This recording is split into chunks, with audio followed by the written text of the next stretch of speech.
country, the party's religious base was clearly invigorated by the marriage amendment. In Arizona, the faithful assembled dressed in white to promote the sanctity of marriage, but amongst the flock, there was a black sheep. So we're at the Arizona State Capitol, Wesley Bowen Plaza, observing a protest put on by the Preserve Marriage Organization.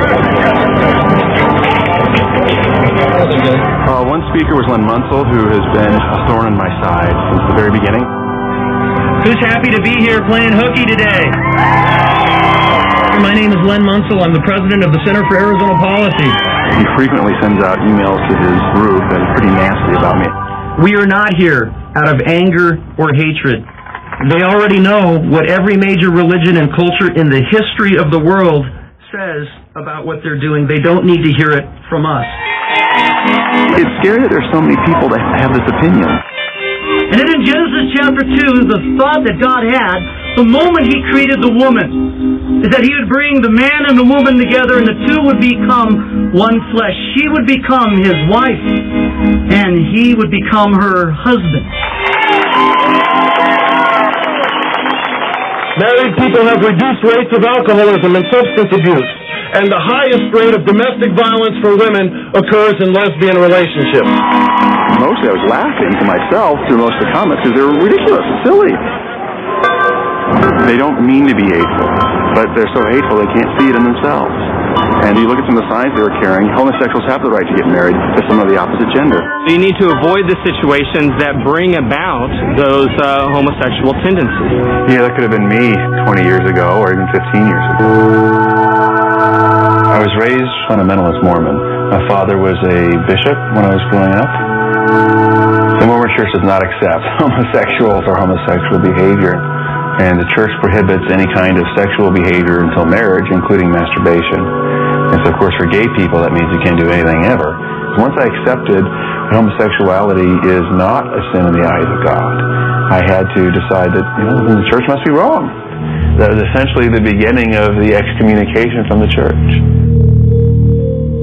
I hang the letters on the refrigerator just to remind me that I'm gone, but also remind me of, frankly, the arrogance of a church that thinks they can treat people this way simply because of someone they love.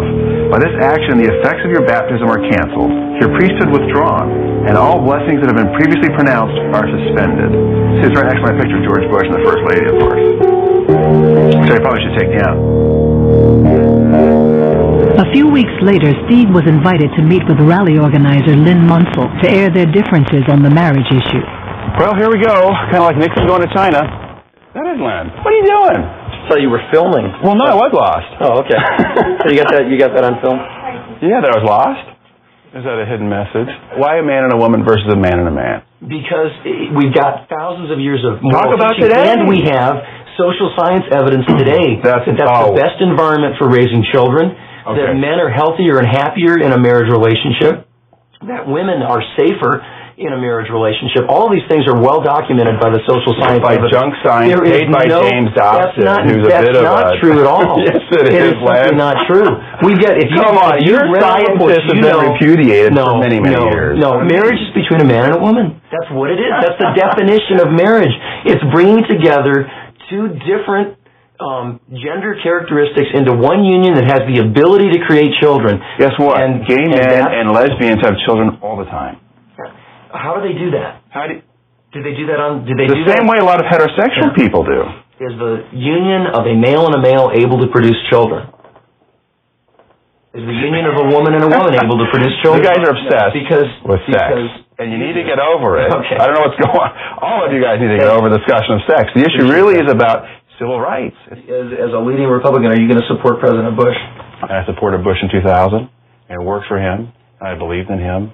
And he basically told me he doesn't want my support.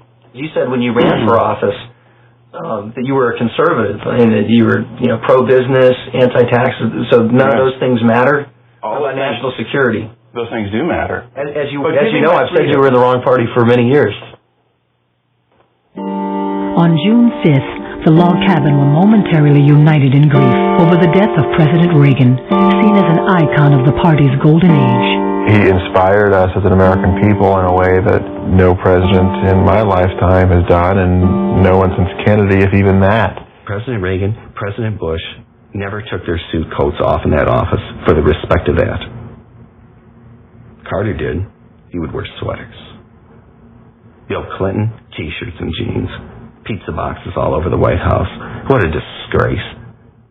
Ronald Reagan is my political hero, and when I was 14 and 15, I worked on Reagan's re-election campaign. I don't think we'll ever see another president like Ronald Reagan, but I see a lot of Ronald Reagan in George Bush as far as his ability to call things the way they are and go up against evil.